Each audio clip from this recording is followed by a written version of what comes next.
திருக்கடவூர் வாழ் அந்தனர் கலையர் குங்குளியம் அழைக்கப்படுற சாம்பிராணி வகையை சிவனுக்கு தூவம் போடுறதா தொண்டா வச்சுருக்காரு. நிலம், மாடு, கன்று எல்லாத்தையும் விற்று குங்குளியம் வாங்கி சிவனுக்கு படைச்சாரு.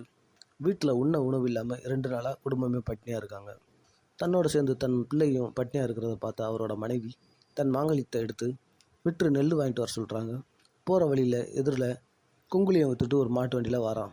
அதை பார்த்ததும் கையில் இருந்த தங்க தாலியை கொடுத்து அந்த ஒரு வண்டி குங்குளியத்தையும் கடவுளுக்கு படைக்கிறாரு. இரவாயும் கணவர் வராததால் மனைவியும் பிள்ளையும் பட்னியாக படுத்துடுறாங்க.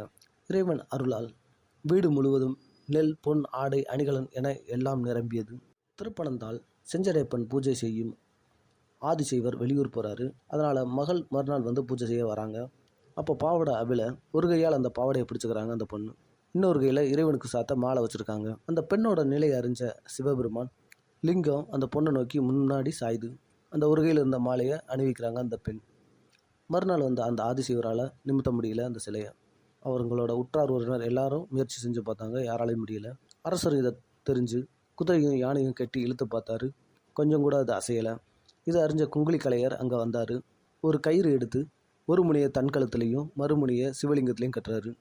இழுக்கும்போது ஒன்று சிவலிங்கம் நிமிரணும், அப்படி இல்லாட்டி தன்னோட உயிர் போகணும் அப்படின்ட்டு அதை முயற்சி பண்ணுறாரு. இழுத்தது தான் தாமதம். சிலை உடனே நிமிர்ந்தது. இறைவன் குங்குளிய கலையர் உயிர் காத்து அருள் புரிந்தார்.